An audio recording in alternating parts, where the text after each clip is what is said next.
क्या बाबा साहेब मानते थे कि हमें अपने बुजुर्गों का श्राद्ध मनाना चाहिए? ये सवाल सिर्फ धार्मिक नहीं बल्कि सामाजिक और ऐतिहासिक है, क्योंकि बाबा साहेब ने हर परंपरा को तर्क की कसौटी पर परखा। वे मानते थे जो परंपरा समाज को आगे बढ़ाए वही ठीक है, लेकिन जो परंपरा सिर्फ बोझ और अंधविश्वास बने उसे त्याग देना चाहिए।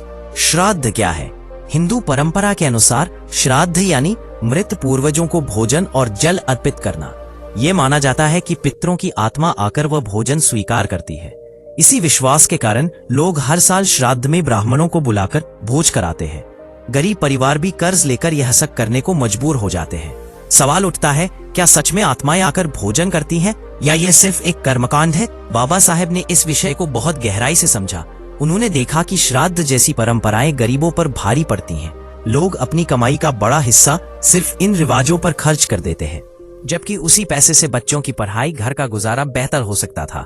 यही कारण था कि बाबा साहेब ने श्राद्ध को अनावश्यक बोझ माना। वे कहते थे मृतक की आत्मा को भोज नहीं चाहिए।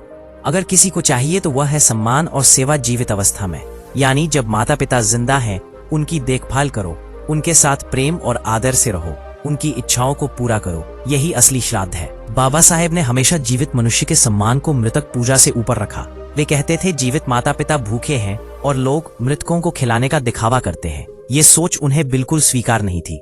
उनकी दृष्टि हमेशा तर्क और मानवता पर आधारित रही। आइए अब ऐतिहासिक संदर्भ देखें। भारत में श्राद्ध का चलन ब्राह्मणवादी व्यवस्था से जुड़ा हुआ है। यहाँ ब्राह्मण श्राद्ध में आकर भोजन करते थे और लोग मानते थे कि ब्राह्मण ही पितरों तक भोजन पहुँचाते हैं। इस तरह से पूरे समाज में एक मानसिक गुलामी बनाई गई। बाबा साहेब ने कहा ये ब्राह्मणवाद का फैलाया हुआ अंधविश्वास है। उन्होंने साफ कहा कि आत्माएं भोजन नहीं करती। यह सब लोगों को डराकर और धर्म के नाम पर बांधकर रखने की चाल है। उन्होंने श्राद्ध और मृतक पूजा को सामाजिक शोषण का औजार बताया। उनका संदेश था, तर्क से सोचो, आंख बंद करके मत मानो।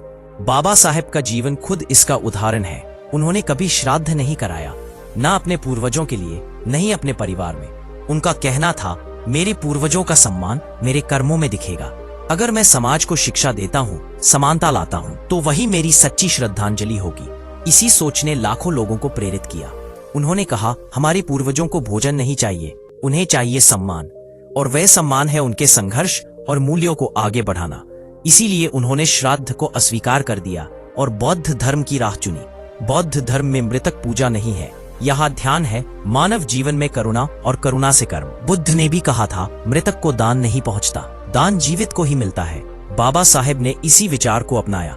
उन्होंने कहा, जो मर गया वह लौटकर खाने नहीं आता, इसलिए मृतक को खिलाने की बजाय गरीब भूखों को खिलाओ। यही सच्चा पुण्य है, यही असली धर्म है। बाबा साहेब ने इसे सिर्फ कहा नहीं बल्कि खुद करके दिखाया। वे जब भी समाज सेवा करते, कहते यही मेरे पूर्वजों की पूजा है। उनके भाषणों में कई बार यह विचार आया। उन्होंने कहा, श्राद्ध में खर्च करना समय और धन की बर्बादी है। इसके बजाय बच्चों की शिक्षा पर खर्च करो, वही तुम्हारे पूर्वजों के लिए सबसे बड़ा सम्मान होगा।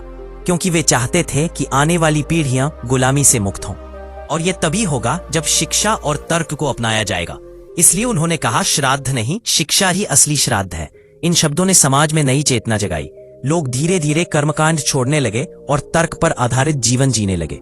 बाबा साहेब ने यह भी कहा, अगर तुम श्राद्ध मनाना ही चाहते हो तो अपने पूर्वजों की मूर्तियां मत सजाओ, उनके नाम पर स्कूल बनाओ, पुस्तकालय खोलो, गरीब बच्चों को पढ़ाओ, भूखों को खाना खिलाओ।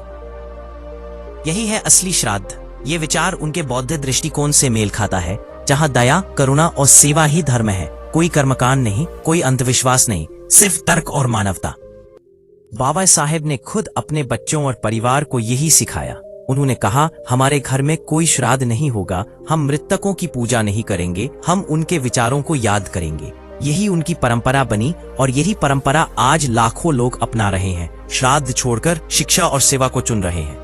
यही बाबा साहेब की असली जीत है। उन्होंने अंधविश्वास की जंजीरें तोड़ी और समाज को नए रास्ते पर चलाया। अब सोचिए, अगर श्राद्ध में खर्च होने वाला पैसा शिक्षा पर खर्च हो, गरीब बच्चों की पढ़ाई में लगे, तो कितनी नई पीढ़ियां आगे बढ़ सकती हैं। बाबा साहेब का यही सपना था। वे कहते थे, ज्ञान ही मुक्ति है, अंधविश्वास नहीं।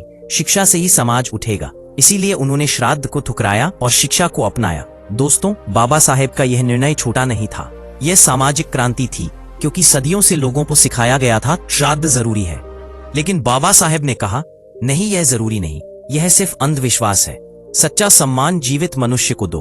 यही उनकी क्रांतिकारी सोच थी, यही उनकी असली ताकत थी, और यही वजह है कि आज भी लोग उन्हें याद करते हैं। वे श्राद्ध जैसे कर्मकांडों को अंधविश्वास मानते थे।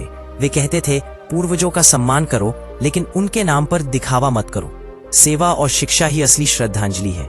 जीवित माता पिता का सम्मान ही सच्चा धर्म है। गरीबों की मदद ही असली पुण्य है। और यही बाबा साहेब का अंतिम संदेश है, श्राद्ध नहीं, समानता, शिक्षा और सेवा, यही उनकी राह है। साथियों, यह विषय केवल परंपरा का नहीं है, यह है समाज सुधार का। बाबा साहेब ने हमें रास्ता दिखा दिया है। अब चुनाव हमारा है।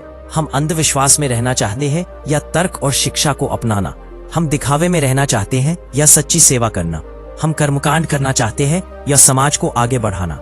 यह निर्णय हमें ही लेना है। बाबा साहेब ने तो अपना निर्णय ले लिया था। उन्होंने श्राद्ध को ठुकरा दिया। साथियों, याद रखिए, पूर्वजों को भोजन की जरूरत नहीं, उन्हें चाहिए सम्मान, और वह सम्मान हम शिक्षा और सेवा से दे सकते हैं। यही असली श्राद्ध है, यही बाबा साहेब की शिक्षा है, यही उनकी सोच है, और यही हमें अपनाना है। तो आइए संकल्प लें, हम श्राद्ध नहीं करेंगे। हम अपने पूर्वजों को शिक्षा और सेवा से सम्मान देंगे। हम गरीबों की मदद करेंगे। हम समाज सुधारेंगे। यही होगा हमारी सच्ची श्रद्धांजलि। यही होगा हमारा असली श्राद्ध। यही होगा बाबा साहेब का सपना पूरा करना। यही होगा हमारी पीढ़ियों का भविष्य सुरक्षित करना। तो साथियों, अब फैसला आपके हाथ में है। श्राद्ध या शिक्षा, अंधविश्वास या सेवा, चुनाव आपका है। यही कारण था कि बाबा साहेब ने श्राद्ध को अनावश्यक बोझ माना। यही बाबा साहेब का अमर संदेश है। अगर आप लोगों को यह संसद सही लगा हो तो वीडियो को एक लाइक और शेयर करें। चैनल को सब्सक्राइब जरूर करें। जय भीम, जय संविधान, जय हिंद।